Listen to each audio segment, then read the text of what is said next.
The S&P 500 index fund is the one to use. That's the one I used in that bet I made for 10 years. It's the one I've told the trustee for my wife to put 90% of the funds I leave her into. The S&P 500 is, I don't know whether it's 80% of the market value of, of everything you can buy in this country, and it's over. I think it's over 20 trillion. And you're buying America. And let me give you a figure that'll blow your mind. I think I bought my first stock when I was 11 years old. It was the first quarter of 1942, shortly after Pearl Harbor. I spent $114.75. Three shares, $114.75. If I put that 114 into the S&P 500 at that time and reinvested the dividends, think of a figure as to what it would be worth today. Oh man! Well, it's okay. But I just want your audience to think for a second. Okay. The answer is about $400,000. So if I, as a little kid, had taken that $114 I'd saved shoveling snow or whatever I'd done, $400,000 today, one person's lifetime. That's America. I mean, that isn't me.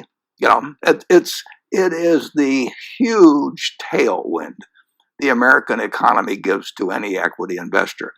Now, the market's gone down many times during that time. People have panicked during that time. Headlines have been terrible. It looked like we were losing the war when we first bought it. But America is a powerful economic machine that since 1776 has worked, and it's going to keep working. Now, you don't want to buy to hold for a year. You don't want to buy with the idea that you could sell it in 2 years or 3 years, necessarily make money. You could lose money that way.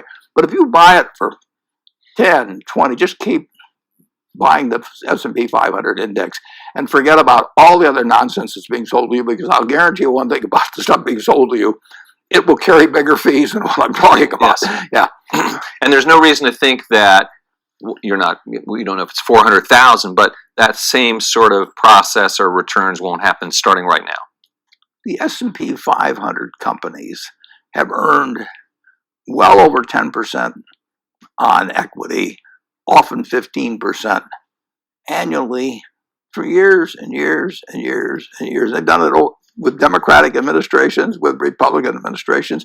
Now, you get money compounding at that kind of rate underlying your investment, and you get a diversified group of that. I mean, you're going to do well.